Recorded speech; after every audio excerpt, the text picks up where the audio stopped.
बात की जाए अगर उन रहस्यमयी बातों की या उन रहस्यमयी चीज़ों की, तो उसमें हमारा उत्तराखंड भी किसी से कम नहीं। आज उसी के बीच एक अद्भुत झील, वो कुंड जिसमें हमें पानी तो दिखता है, पर पानी के साथ साथ वो झील भी दिखती है कंकालों की, जो वो सोचने में हमें विवश करती है कि इतने ऊंचाई पे ये कंकाल या ये मनुष्य की हड्डियां कहाँ से आई। ये यात्रा बड़ी अद्भुत होने वाली है, बड़ी दूर की होने वाली है।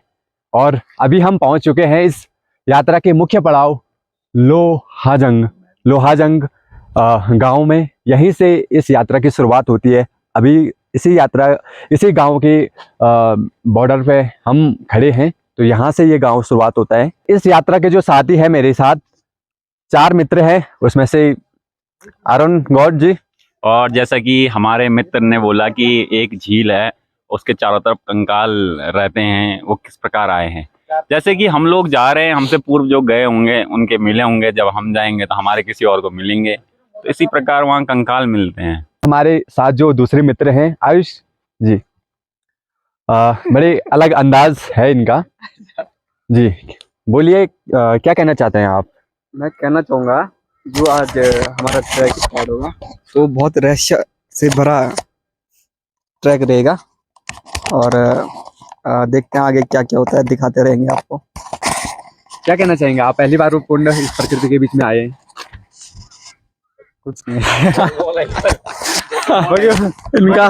इनका जो अंदाज है वो थोड़ा मौन टाइप का है कि ज्यादा ना बोलना। तो मिलते हैं आपको आगे, आपको नेक्स्ट ब्लॉग में, और तब तक के देखते रहिए। अगला ब्लॉग आए तो जिंदा रहेंगे, नहीं आए तो चलो। बिल्कुल जिंदा तो रहेंगे, पर इस खूबसूरत पहाड़ों के बीच रहेंगे, इन खूबसूरत वादियों के बीच आप हमें पाएंगे। हर हर महादेव, हर हर महादेव।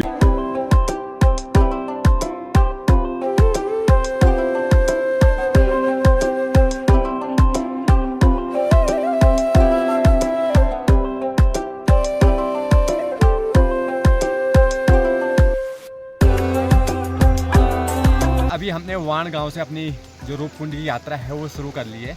नीचे रोड है जहाँ पे हमने अपने बाइक को पार्क कर लिया। एक बार बताएं कि देखिए ये आगे गेट है, गेट के ठीक नीचे पे हमने अपने गाड़ी स्कूटी वगैरह पार्क कर ली, वहाँ से आगे आके, ठीक है। अब यहाँ से जो ये मार्ग आगे जाता है ये सीधे जाता है रूपकुंड के लिए, और रूपकुंड से पहले कहीं ऐसे डेस्टिनेशन पड़ते हैं जहाँ पे हमें रुकना होता है, रात्रि गुजारनी होती है, क्योंकि बहुत ज़्यादा लगभग 50 से 60 किलोमीटर दूर रूपकुंड का जो मार्ग है वो तय करना होता है, जिसके लिए कम से कम 3 या 4 दिन तो लग जाते हैं। अब यहाँ से जो हमारा फर्स्ट पड़ाव होगा वो होगा गहरोली पातर, और जो उससे थोड़ा आगे है वो है बेदनी बुग्याल।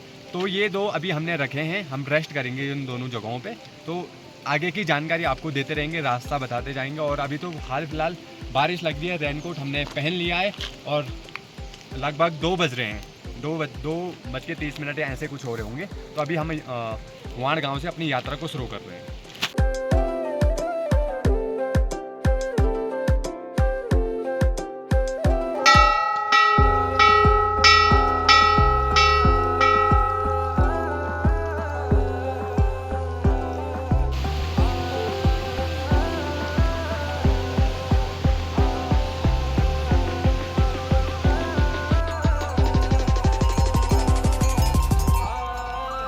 हर हर महादेव बोला, हर हर महादेव बोला, हर हर महादेव बोला, हर हर महादेव बोलो, बोला हर हर महादेव। तो बोलो हर हर महादेव, हर हर महादेव। क्या कहते हैं वाण गाँव से? अच्छा, नो क्या जी? नाम नाम कुमारी प्रियंका। और तुम्हारा? कक्षा गए हैं? कहाँ जा रहे थे? गाय।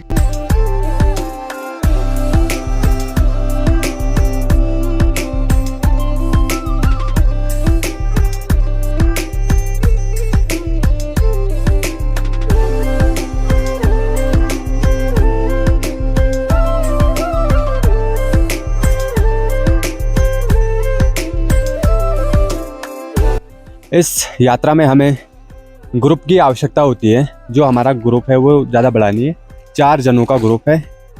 और कई लोगों से सुनने को मिला है कि जो लोकल लोग हैं, जो निवासी हैं यहाँ के गांव के, कि यहाँ कंपलसरी है गाइड ले जाना। तो जो हम तो लोकल है यहाँ के, हमें उतनी आवश्यकता नहीं, पर जो बाहर से आते हैं, बाहर से यानी कि उत्तराखंड के बाहर से, जिनको पहाड़ों के बारे में ज़्यादा जानकारी नहीं होती है, तो उनके लिए तो गाइड दूर दराज जो क्षेत्र होते हैं यात्रा करने के लिए बहुत ज़रूरी है। क्योंकि इन यात्राओं में भटकने का, खोने का बहुत डर रहता है, क्योंकि कोहरा लगा रहता है और दिखता नहीं है सामने। और रास्ते अगर आपको पता ना हो, देखिएगा अगर आप इस रास्ते जा रहे हैं तो थोड़ी देर बाद आगे पे 2 रास्ते और आएंगे। अगर आपको जानकारी नहीं है तो आपको किस रास्ते जाना है, तो इसके लिए गाइड होना बहुत ज़रूरी है। पर हमें तो पता था, इसलिए हम ऐसे ही बिना गाइड के निकल पड़े अपनी यात्रा में।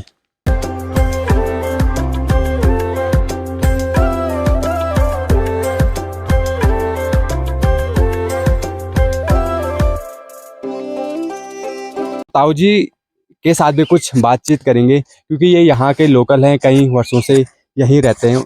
इस क्षेत्र के बारे में जानेंगे और रूपकुंड के बारे में थोड़ा बहुत इनसे जानेंगे। जी बड़ो जी प्रणाम। रण का धार, वो जी। धार है ना वहाँ, जी जी जी। हाँ रण का धार बोलते हैं। तो यहाँ ज्यादातर गाय बकरी भैंस वाले रहते हैं। बस कोई भुजाल में रहते हैं, कोई गांव में रहते हैं। बस क्षेत्र का मतलब अपना हाथ से करते काम, अपने सारा हाथ खेती बाड़ी शुरू से जी। सब अपना करते हैं। बहुत बहुत धन्यवाद आपका। बहुत धन्यवाद, बहुत अच्छा लगा आपसे। ठीक है, बहुत बहुत धन्यवाद। पाण गांव के सबसे ऊपरी जो चोटी है उसमें अभी हम आ चुके हैं। तो यहाँ से जो रास्ता जाता है नीचे को, ये देखिएगा बिल्कुल सामने आपको जंगल दिख रहे होंगे। इसी के बीचों बीच होके हमने ऊपर पहुँचना है। हालांकि अभी मौसम की बात करें तो मौसम, भगवान सूर्यदेव ने भी अपनी कृपा दृष्टि हम पे दया करके बरस दी है।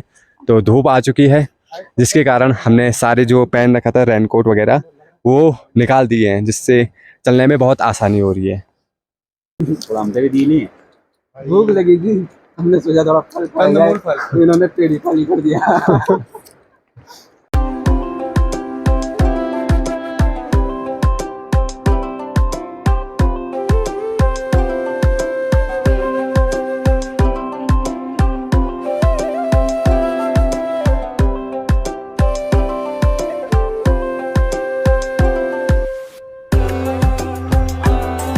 जिस स्थान पे हम पहुँचे हैं उसका नाम है गैरोली पातल।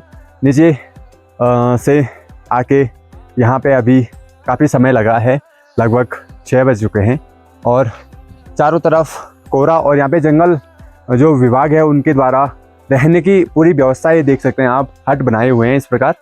ये 2 हट हैं यहाँ पे, देखिएगा। इसमें आप, अगर आपके पास समय नहीं तो इसमें आप रह सकते हैं, पर हम ऊपर जाएंगे यहाँ से। तो यहाँ पे दुकान भी है पर अभी बंद है ये, तो अच्छी व्यवस्था है, यहाँ पे भी रुक सकते हैं वैसे। और अभी पहुँच चुके हैं हम वेदनी बुग्याल। बहुत मेहनत लगी, बहुत लंबा सफ़र था यहाँ तक पहुँचने का। हालांकि अंधेरा हो चुका है, चारों ओर कोहरा लगा हुआ है, जिसके कारण कुछ नहीं दिख रहा। जैसे ही सुबह होगी, जैसे ही ये रात्रि चले जाएगा और उजाला आ जाएगा, तो आपको दिखाएंगे ये सुंदर से नज़ारे। और फिलहाल अभी जाके थोड़ा रेस्ट करेंगे, खाना बनाएंगे।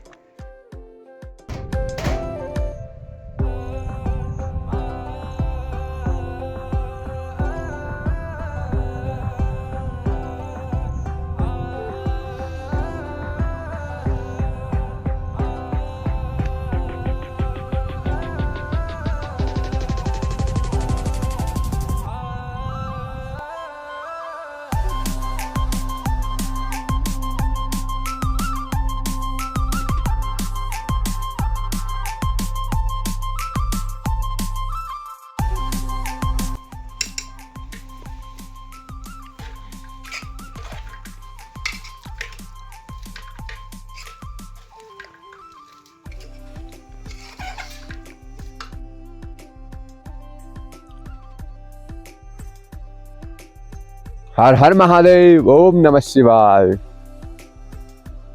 स्वागत है आपका इस नए दिन में। आज प्यारी सी धूप खिली है और प्यारा से ये पूरा वेदिनी बुग्याल के नाम से जाना जाता है। देखो पूरा फैला है बहुत बड़े क्षेत्र में। दिखाओ, ऊपर दिखाओ एक बार। बहुत बड़े क्षेत्र में ये फैला है। और जो कल की रात्रि थी हमारी, वो बहुत सुंदर बीती है हमारी यहाँ पे। हम जो वन विभाग के द्वारा यहाँ पे तंबू अच्छे तरीके से बना रखे हैं। 3 यहाँ पे हैं और 1-2 ऊपर हैं, 1-2 नीचे भी हैं। तो कल की रात्रि हमने उसमें बिताई है। हल्का फुल्का ठंड तो लगी है पर बहुत मज़ा आया। हम आयुष और अरुण जी से ये भी अपने हल्का फुल्का अपनी जो रात्रि बिताई है बताइएगा। बहुत ही आनंद और ठंडा लगा क्या कल रात आपको? यूं हो रहे थे पाँव पूरी रात। वैसे ठंडा काफी था, ठंड बहुत ज्यादा। कल रात के अनुभव के बाद मैं कहना चाहूँगा, अगर आप रूप कुंड की यात्रा कर रहे हैं तो आपको अपने साथ रुकने की तो यहाँ पे पूरी व्यवस्था है। सेटल होगा, क्या बोलते हैं, सेटल बनाए हुए हैं यहाँ पे, देख सकते हैं पीछे। तो रुकने की फुल व्यवस्था है। बस रहने की व्यवस्था के लिए आप थोड़ा अपने साथ शेल्टर स्लीपिंग बैग लेके आइए। मतलब ये है कि गर्म कपड़े, ग्लव्स वगैरह की आवश्यकता है यहाँ पे। एक नीचे की मैट जरूर लेके आए। हाँ, योगा मैट या कोई ऐसे प्लास्टिक हो जो नीचे की जो ठंड है वो आप तक पहुंच ना पाए, रोक दे वो ठंड। और गर्म कपड़े जैसे जैकेट, टोपी, एक शॉल, ये सारी व्यवस्थाएं अपने साथ बना के ऊपर आए। और भोजन, हाँ भोजन और बहुत। अभी मैं कहना चाहूँगा, हम खाना खा रहे हैं और कैमरामैन ने भी खाना नहीं खाया और उसको भूख लगी है। हाँ जी, हाँ जी। ये हिमांशु जी अभी अपना भोजन कीजिए। ये देखिए हिमांशु जी ये है। तो मिलते हैं आपसे इन्हीं नज़ारों के बीच।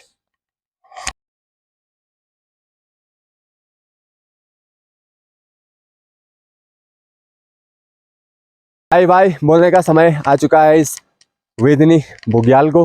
बहुत अच्छा समय रहा है कुछ घंटों का इस वेदिनी बुग्याल में।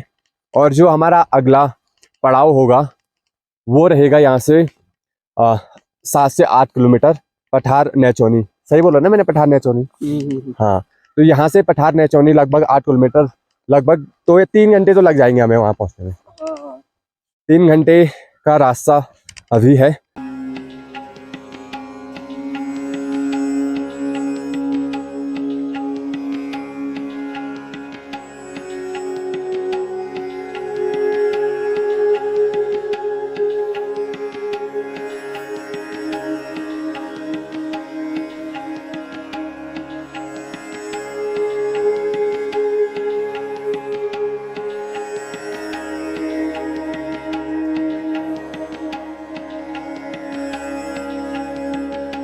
कुंड यात्रा थोड़ा चुनौती भरी हो गई है।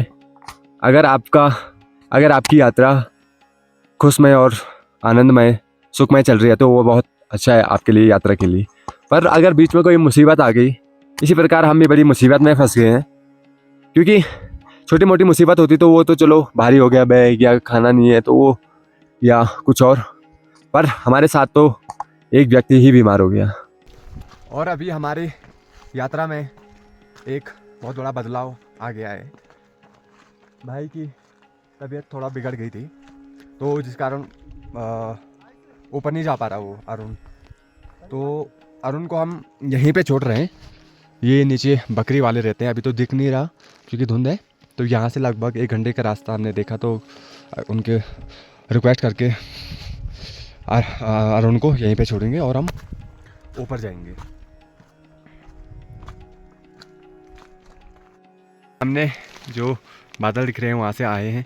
ये सीधा बिल्कुल रास्ता बुग्यालों के बीच होते हुए, और नीचे देखिएगा। और अभी हमें लगभग जहाँ आज हमने रुकना है पाथर नौचौनी पे आज हम रुकेंगे। अभी एक भैया जी आगे मिले थे बकरी वाले, तो उन्होंने कहा कि यहाँ से लगभग आधा घंटे या 40 मिनट के बीच में रास्ता है। तो पहुँचते हैं अभी वहाँ पे।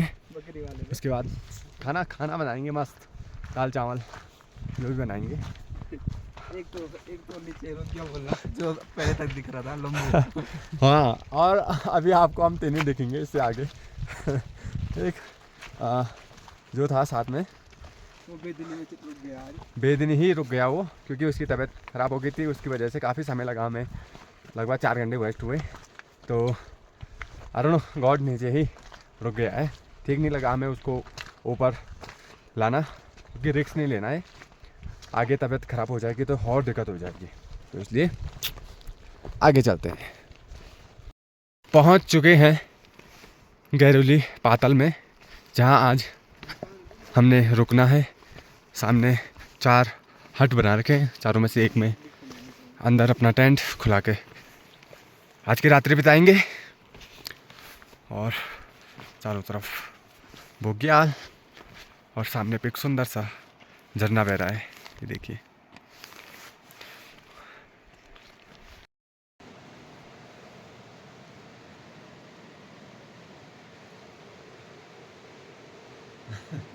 आज का भोजन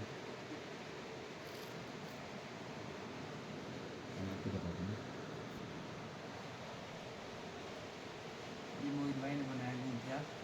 गुलथिया ना, गढ़वाली में गुलथिया हलवा कह सकते हैं। है, हलवा हलवा। हाँ, हलवा बहुत मज़ेदार बनता है। हर हर महादेव, ओम नमः शिवाय।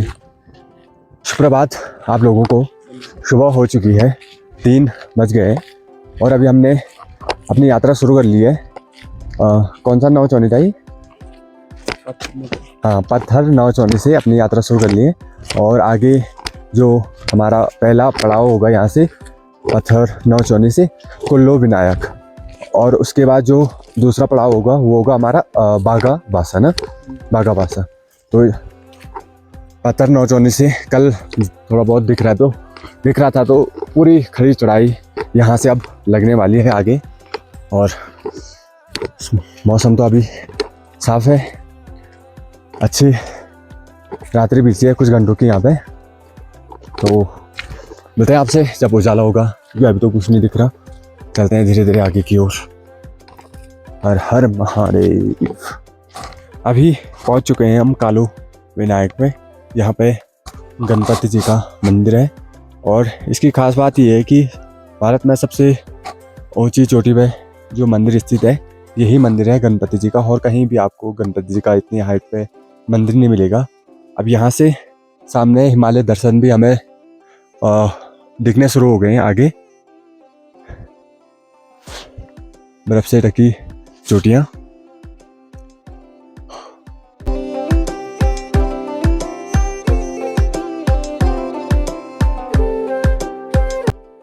अभी साक्षात भगवान शिव के दर्शन हो गए हैं। पहला ब्रह्म कमल के दर्शन यहाँ पे हो गए हैं, ये देखिएगा। और चारों ओर ब्रह्म कमल खिले हैं। अभी चारों ओर हमें बस एक ही खुशबू ही फील हो रही है ब्रह्म कमल की, क्योंकि हमारे चारों ओर अभी ब्रह्म कमल खिले हैं, ये देखो। अब अगर आपको दिख पा रहे होंगे क्योंकि रात्रि है, उतने पूरे चारों ओर ही देखो ब्रह्म कमल ही ब्रह्म कमल है।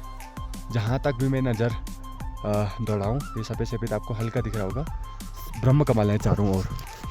तो कैलाशों में हम अभी हमारा आगमन हो चुका है, जहाँ सदा शिव रहते हैं। पातर नौ चौनी से हम 3 बजे रास्ता लग गए थे और अभी भागो बासा में पहुंच गए हैं। 5 बजे पहुंच गए थे और हमारी मैगी भी तैयार हो गई है।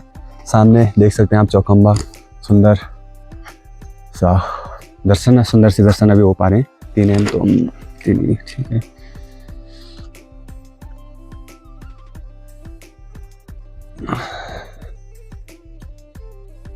तो शुरू करते हैं अपने रूपकुंड की यात्रा। जो बैग वगैरह थे, हमारे पास सामान था, वो हमने पीछे रख दिया है, जो बना रखे हैं कैंप। सारी बातें तो हो गई, पर अभी तक हमने ये न जाना कि इस कुंड का नाम रूप कुंड क्यों पड़ा। जहाँ रूप का अर्थ होता है अपने आप को देखना, अपने स्वरूप को देखना, और कुंड का अर्थ होता है एक गहरा स्थान। जब माता पार्वती और भगवान शिव इसी रास्ते से आगे कैलाश की यात्रा कर रहे थे, तो माता पार्वती इस स्थान पे अपना श्रृंगार करना चाहती थी तो भगवान शिव ने अपने त्रिशूल को उठाया और इस स्थान पे मारा जहाँ एक कुंड प्रकट हुआ। उसी कुंड को देखते हुए माता पार्वती ने अपना श्रृंगार किया। उस कुंड का जल इतना साफ था, तब से इस कुंड का नाम रूप कुंड पड़ा।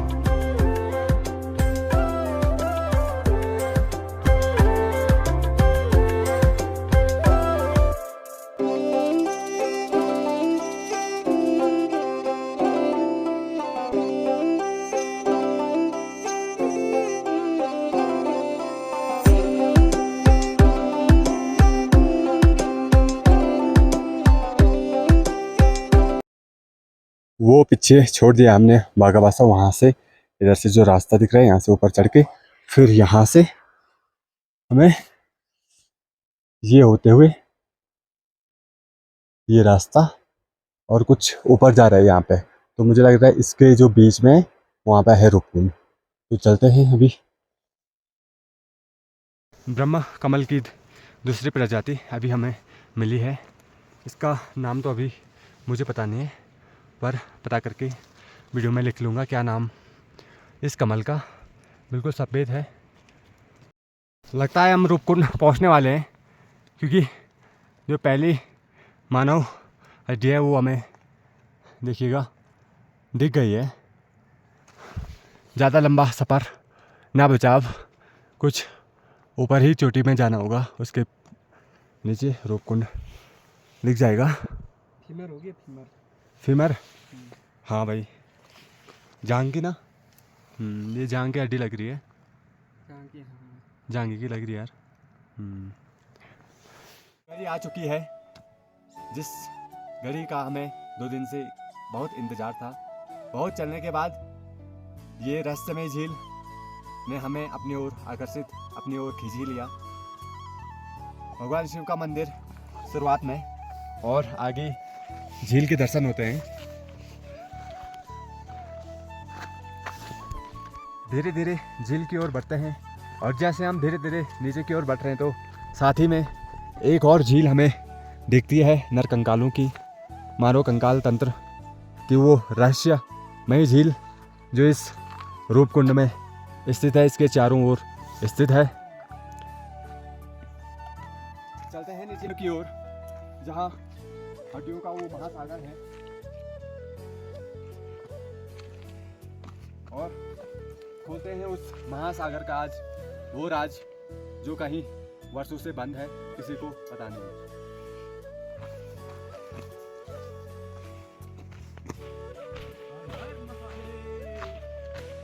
आवाज़ बहुत भयंकर गूंज रही भाई, आवाज़ बहुत गूंज रही है। मैंने कहा हर हर महादेव।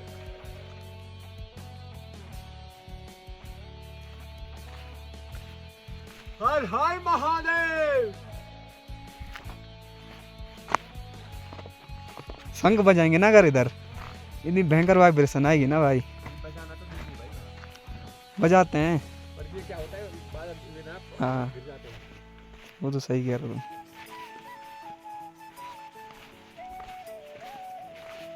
बड़ा वाला शंख बजाना यार, 5 मुखी वाला।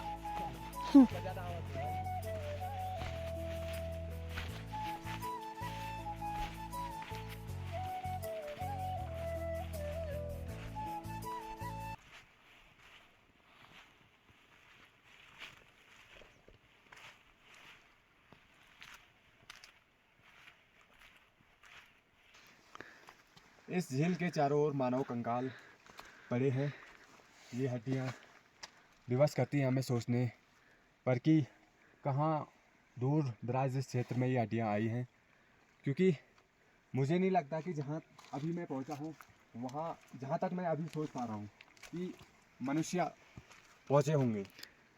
एक साथ इतनी हड्डियाँ यहाँ मिलना बहुत सोचनीय विषय ये है, ये और एक खोज का विषय है ये। देखो चारों ओर आपको बस कंकाल तंत्र ही देखने को मिलेंगे।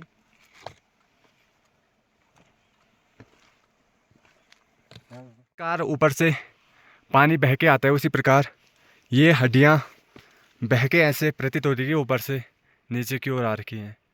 ये देखिए एक साथ लगभग हजारों व्यक्तियों की हड्डियाँ। इस विषय में तो मैं अभी सोच ही नहीं पा रहा हूँ कि हड्डियाँ किसकी होंगी। अभी हाल फिलहाल में तो आई नहीं होंगी ये हड्डियाँ ना, लगता है मतलब काफ़ी 100 साल पुरानी। काफ़ी 100 साल। लगभग अब लगभग खाली फीमर की हड्डियाँ ही बच रखी हैं। हाँ फीमर की हड्डियाँ ही यहाँ ज़्यादा देखने को, मतलब ये जांग की हड्डी सबसे मजबूत ये हड्डी होती है ना, हाँ। यही हड्डियाँ सबसे ज़्यादा यहाँ देखने को मिल रही है। बाकी है पर मतलब टूट चुकी हैं। जैसे ये जबड़ा भी दिख रहा है, छोटा सा दांत भी दिख रहा है इसमें। ये मुंह देखो तो लगभग ये ख़त्म हो चुका है, पर ये हड्डियाँ अभी मौजूद हैं यहाँ पे बिल्कुल सही सलामत। आपको क्या लगता है उस भाई कि मतलब कितना 100 साल पहले हो सकता है ये चीज़? कुछ कहा नहीं जा सकता क्योंकि यहाँ पे बहुत से रिसर्चर भी आए हैं अच्छा रिसर्च करने। हाँ तो वो भी मतलब पता नहीं कर पाए कि कितने साल पुरानी हड्डियाँ हैं। जी। बड़ी बात ये है कि यहाँ पे एक साथ इतनी सारी हड्डियाँ। ये खोपड़ी है, देखिएगा काफ़ी सड़ चुकी है पर फिर भी अभी काफ़ी मजबूत है।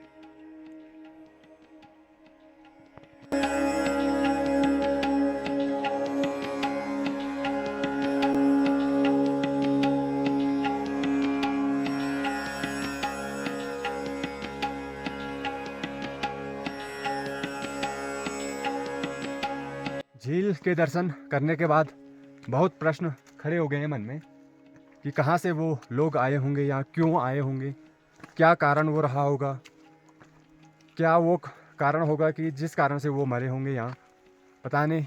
और इतने सारे लोग यहाँ आए भी होंगे पहली बार। पहली बात तो ये है कि क्यों आए होंगे, बहुत सोचनीय विषय है। मतलब ये है कि इसके बारे में सोचो ही ना तो ये सही है, क्योंकि ये खुलेगा नहीं ये राज। इस राज को राज ही रहने दो। इस राज को राज ही रहने दो।